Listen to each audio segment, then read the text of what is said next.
Hello students, today we are going to study the next point of your topic, inheritance and variation. In previous lecture we studied the structure of chromosome, and in this lecture we are going to study the next point, that is sex chromosome. So let's start the point.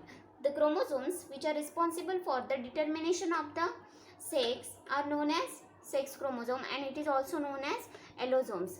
The chromosome which determines the sex of the chromosome, either it is male or male और female हे जे काही sex असतात एखाद्या ऑर्गॅनिझमचे किंवा एखाद्या इंडिव्हिज्युअलचे, हे जे डिटरमाइन करतात त्याच क्रोमोझोमना काय म्हटलेलं आहे, सेक्स क्रोमोझोम असं म्हणतात. Then it is also known as allosomes. The chromosome which are responsible for the determination of sex are known as sex chromosome, and it is also known as allosomes. It is easy to understand. So next point is human being and other mammals have X and Y chromosomes as sex chromosome. आता आपण normal जर कॅरियोटाईप बघितलेला असेल तर आपण तिथे काय असतात तर 23 पेअर्स ऑफ क्रोमोझोम प्रेझेंट असतात, and the last pair is allosomes, that is X and Y chromosome. म्हणजेच काय तर in human being and other mammals, human पण काय आहे, एक मॅमल आहे, अँड हे जे ह्युमन बिंगमध्ये आणि मॅमलमध्ये सेक्स डिटरमाइन करणारे जे क्रोमोझोम्स असतात ते आपण काय म्हणतो तर एक्स अँड वाय क्रोमोझोम्स हे प्रेझेंट असतात. त्या ह्युमन बिंगमध्ये जे क्रोमोझोम डिटरमाइन करतात सेक्स, त्यांनाच काय म्हटलं जातं, x and Y chromosome. Then X chromosome is straight, rod-like and longer than Y chromosome. Then in your textbook there is one diagram and it shows two chromosomes. That is, first one is the X chromosome and second one is the Y chromosome.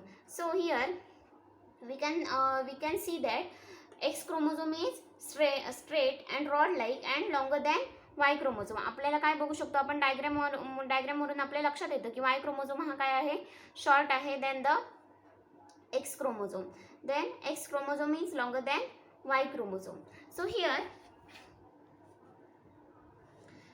then आपण काय बघितलेलं होतं last लेक्चरमध्ये, आपण study केलं होतं काय तर on the basis of centromeres position there are 4 types of chromosomes. So here sex chromosome shows the X chromosome shows metacentric type of chromosome and the Y chromosome is acrocentric type of chromosome. So next, then because of X chromosome then next point is X chromosome has large amount of euchromatin. First of all we have to know that euchromatin and heterochromatin, these are the terms that shows euchromatin stands for extended region of chromosome and heterochromatin stands for highly condensed region of chromosome. Then आपण काय बघितलेलं होतं, chemical composition ज्यावेळी आपण एका क्रोमोझोमचं बघितलं त्यावेळी काय बघितलेलं होतं तर केमिकल कंपोजिशन काय शो करतं तर DNA plus histone and non histone proteins, यावरूनच काय डिसाईड केला जातो तर यूक्रोमॅटिन अँड हेटेरोक्रोमॅटिन हा जो रिजन आहे एखाद्या क्रोमोझोमचा तो आपण सांगू शकतो. देन हिस्टोन प्रोटीन असतं, त्याला काय असतात, DNA आहे तो काय होतो, रोल होतो किंवा काय म्हणू शकतो आपण रॅप केला जातो आणि लेंथ जी आहे ती काय केली जाते, कमी होते एखाद्या DNAची. जर DNA आपण असाच जर असला असता तर त्याची लेंथ काय आहे, जास्त आहे. Because of histone protein it helps to काय म्हणू शकतो आपण कंडेन्स्ड होण्यासाठी. DNAला आपण काय करतो, with the help of histone protein काय केलं जातो, कंडेन्स केलं जातं. देन हा जो एक्स क्रोमोझोम असतो it has large amount of euchromatin. म्हणजेच काय असणार आहे, याच्यामध्ये काय असतात, DNA हा जो आहे तो काय असणार, लार्ज अमाऊंटमध्ये प्रेझेंट असतो इन एक्स क्रोमोझोम, अँड हेटेरोक्रोमॅटिन जो आहे तो काय असणार आहे, स्मॉल अमाऊंटमध्ये प्रेझेंट असतो, आणि इन वाय क्रोमोझोम काय असतो, हेटेरोक्रोमॅटिन आहे तो काय असतो, लार्ज अमाऊंटमध्ये प्रेझेंट असतो. देन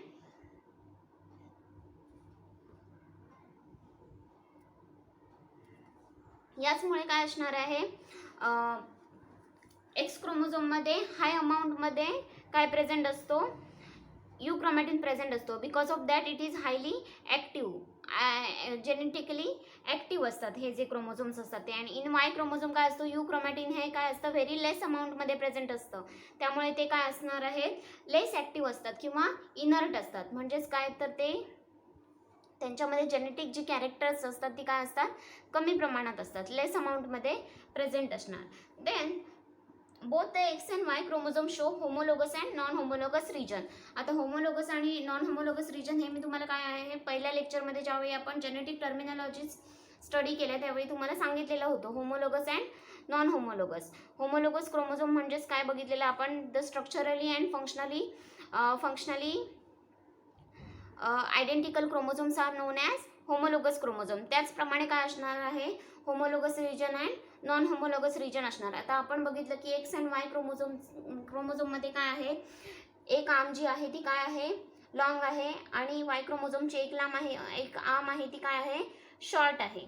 देन नंतरच्या ज्या दोन्ही आर्म्स आहेत त्या काय आहेत, इट इज आयडेंटिकल आहेत. म्हणजेच काय असणार आहे, जे वरच्या दोन आर्म्स आहेत ते काय आहेत, तो रिजन कसा असणार आहे, non homologous region. Because of its shape they are structurally different and also functionally.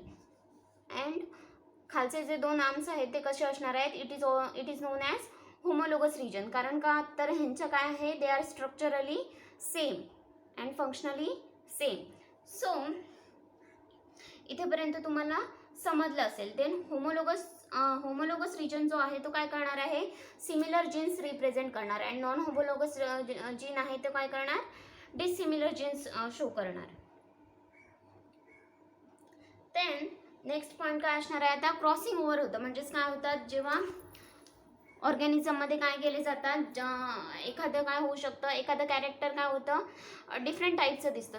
ते कशामुळे दिसलेलं असतं, तर त्या जीन्समध्ये किंवा त्या क्रोमोझोममध्ये काय झालेलं असतं, क्रॉसिंग ओव्हर झालेलं असतं. आणि हेच जे क्रॉसिंग ओव्हर आहे हे कुठे होणार आहे, एक्स अँड वाय क्रोमोझोममध्ये. तर it is only in between the homologous region of x and Y chromosome.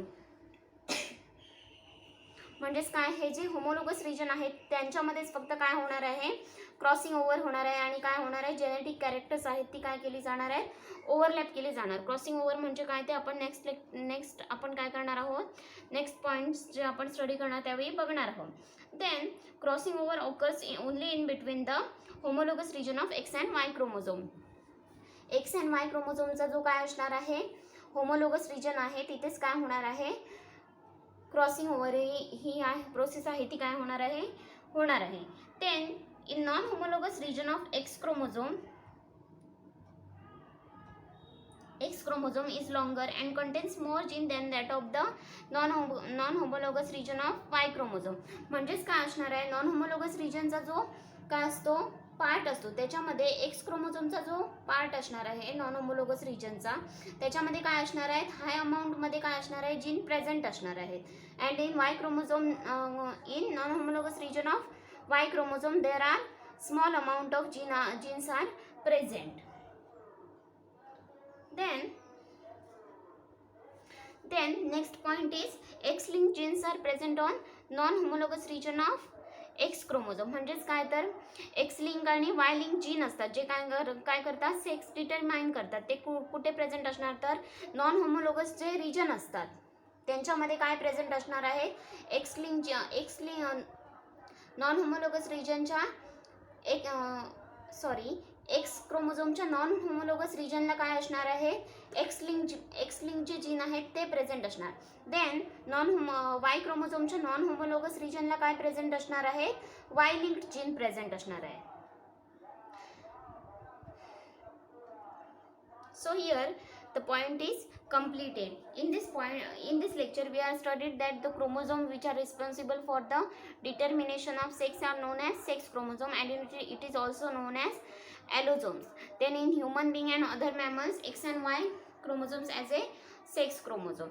Then here the terms are, here we studied the term euchromatin and heterochromatin. Euchromatin means the extended region and heterochromatin means the highly condensed region of chromosome. Then X chromosome shows the straight rod like structure and it is longer than Y chromosome, and it shows the type of chromosome that is metacentric. Then in Y chromosome is shorter than X chromosome and it shows acrocentric type of chromosome. Then X and Y chromosomes, both chromosomes are shows non-homologous and homologous region. Then the crossing over is only in between the homologous region of chromosome. Crossing ओव्हरची जी process असते ती कुठे होते, फक्त homologous रिजनला carried out केली जाते. Then x link chromosome असतात ते कुठे प्रेझेंट असणार आहेत, एक्स क्रोमोझोमच्या नॉन होमोलोगस रिजनला, and Y link regions are present in the non homologous region of Y chromosome. So here the point of sex chromosome is completed. Thank you. I hope you understand from this point.